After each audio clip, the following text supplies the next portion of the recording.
Alrighty, Pretender here, back with another Honkai Star Rail guide, and I'm back with another Pure Fiction guide as we did just get the reset. I am on my Asia account right now just so I can showcase the stuff right here. And so just like the other ones, I'm going to be rapid firing characters that are really good so you can bring and know what to use.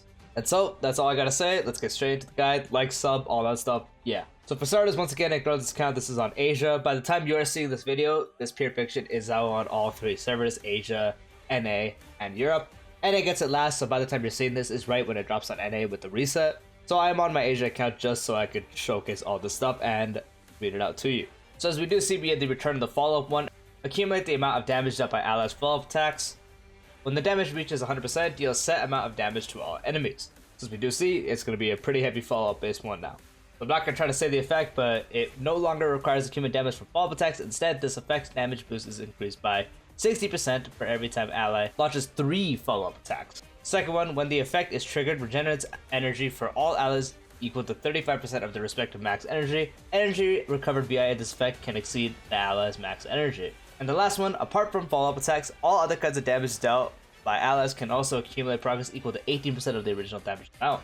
Since you do see we have one that benefits follow-up attacks a little more when you do have more output.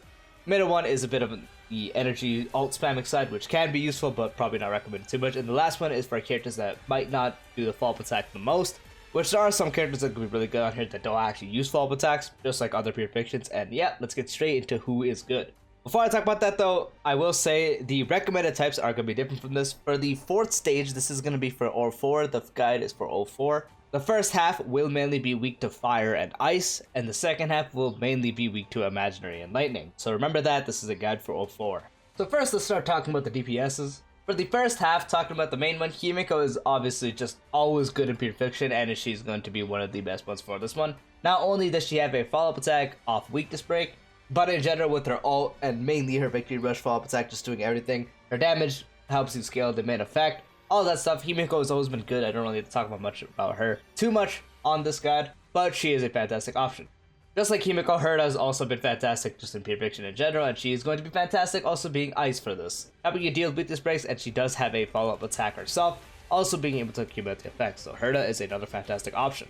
Topaz is another great option because she is like the follow-up attack enabler, so for the first half and her being fire is going to be really helpful if you pair her with someone like Himiko or Herta, making single target enemies mainly going to be helpful when you are on the boss, because she does make enemies take more follow-up damage with her skill. You can speed it up with the basic attack, and her also just being able to do good follow-up damage herself. Being able to weakness break and all that kind of stuff, Topaz is another fantastic option. And now the best ice DPS in the game is a no-brainer, going to be really good on this because as they are mainly weak to ice and fire. Ice, fantastic for Jinglu. Jinglu will absolutely shred through them. Whether you are really using follow-up attacks or not, Jinglu doesn't use follow-up attacks, but with her transform state, practically just shreds through everything. Just like in Pure Fictions, whenever they are weak to ice, she is fantastic on it with all what she can do. With her ultimate doing a lot of damage, the blast absolutely shredding, everything she can do, you just build a team around her and you will most likely be fine. Another character that's going to be really good is Gwenifed. Whether you are running a full dot or not, with her Fire Kiss, she does benefit the team no matter what you're running because the Fire Kiss does make enemies take more damage. And she herself being fire, being able to throw a skill, being AoE blast, helping to do some weakness break damage is going to be nice because if you can break them, obviously they attack you less so you don't have to worry about dying. And you can continuously deal damage, but again, mainly because she has fire and she can also make enemies take more damage so your main DPS can shred through them better. Moving on to the second half, again, weak to imaginary and lightning, no brainer, Acheron is going to be absolutely broken for this. As we do know, it is pretty easy to get all with Acheron, especially in a thing where they just rapid fire enemies at you and you can rapid fire just attacks. Having debuffs, your ult will practically clear everything on the field.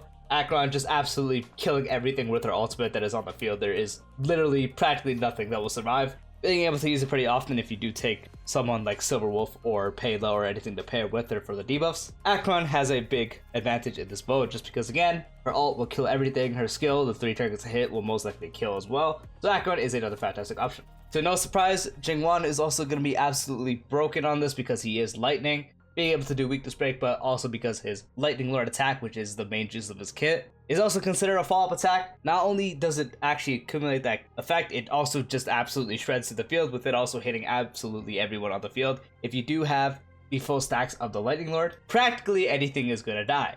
Jingwan has also just been good on anything that is weak to lightning, even if it isn't follow-up attack based, so now that it is more on the follow-up attack favorite side, Lightning Lord gets a really nice buff to accumulate the main effect.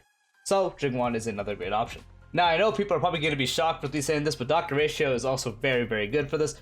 Again, they are weak to Imaginary, so it's going to be really nice for him because he also shreds through weakness bars on single enemies. While he is a single target, he also accumulates the follow-up because his whole damage thing and his whole kit revolves around his follow-up attack. You can easily proc his follow-up attack, and your ult makes it even easier to proc follow-up attacks on different characters, so it's really easy to accumulate the effect. And not only that, as we do know, Dr. Ratio hits really hard, so it's really easy to kill and go to the next target, kill and go to the next target.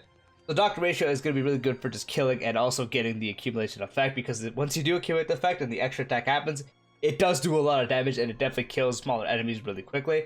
So Dr. Ratio, if used properly, is a very, very powerful option. And then just like Jinglu, to no surprise, Danheng, if they are weak to Imaginary, he will absolutely just shred through them, even if they're not weak to Imaginary. But this one is specifically weak to Imaginary as well. So fully enhanced basic attack from Danheng will literally kill anyone that is hitting. His ultimate is really helpful because it does save you some skill points. Being able to easily rack up his talent practically in the first 2 to 3 basic attacks that you use is very nice, so you practically can shred anything with Danheng on this Pure Fiction mode as well. And now shying towards a more general DPSs, the ones that are practically good no matter where you actually want to use them. Our Jet D is just good in Pure Fiction in general. Even if they're not weak to physical, he is a great option you can do. With this ability to loop ultimates, it is just really easy to do. So our Jet D is a fantastic option, as we know. Blade is also very good in Pure Fiction. Even if they're not weak to wind, he is just really good, especially for this one too, because his talent is a follow-up attack.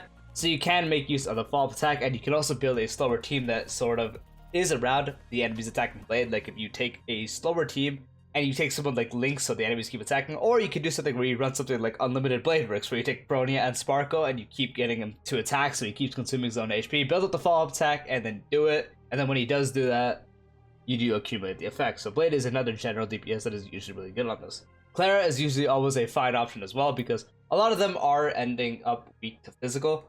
But even if they're not, just being able to have the ultimate attack anyone, her skill being able to do really good damage and also just hitting everyone on the field. Building a team that is sort of based around Clara getting hit and just being able to kill them with the Severog retaliations is really good.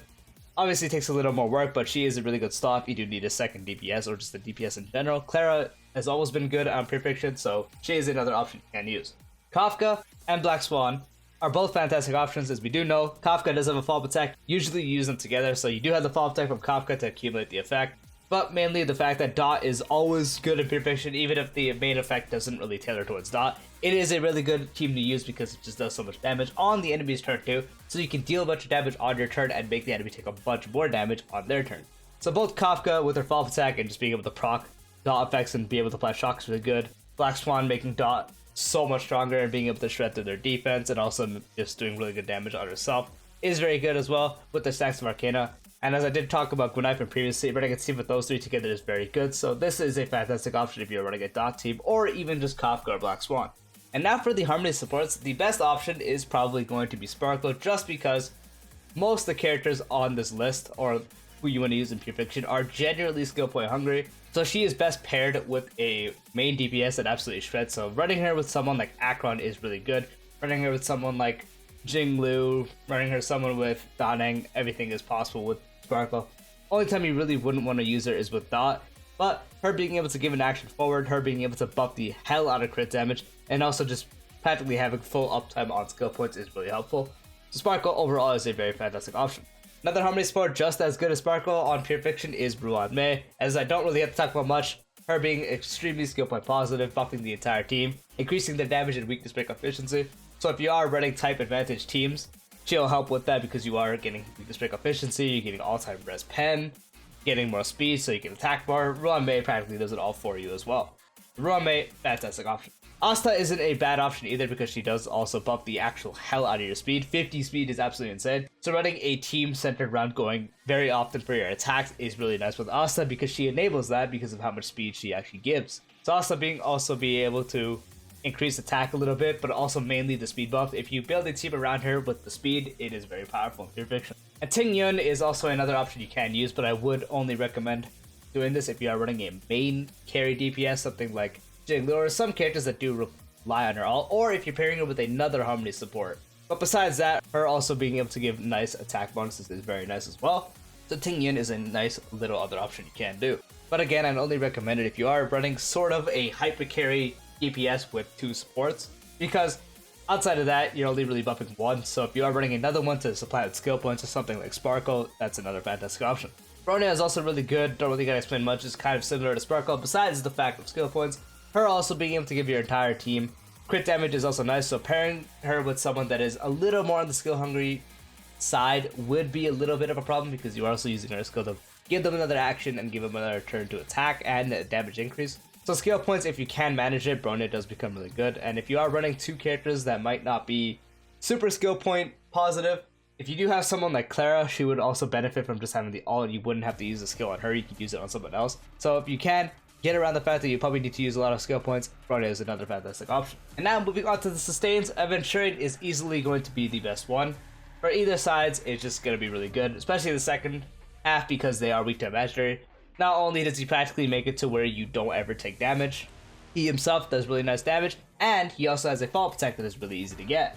With him, you'd probably want to run a team that can get attacked a little more, just so you can build up stacks for him relatively quickly, and also have it to where you can attack enough to where you get enough energy to proc the ultimate to give you more blind bet stacks so you can do the follow-up attack, also directly increasing the amount of damage you need for the main effect of Pure Fiction. Bushwan, just like every other Pure Fiction, is also fantastic, her also making it to where you practically just won't die either, and her also giving max HP to your allies and also giving them crit rate so you can crit more, so you make sure you do deal more damage. Overall, just a very good support. And then if you also do take a little too much damage, her being able to heal back to full practically, and also being able to heal your allies a little bit with the ultimate also being AoE, hitting everyone else, is also very nice because if they get low and you can't kill them with the Fushwan ult, you can.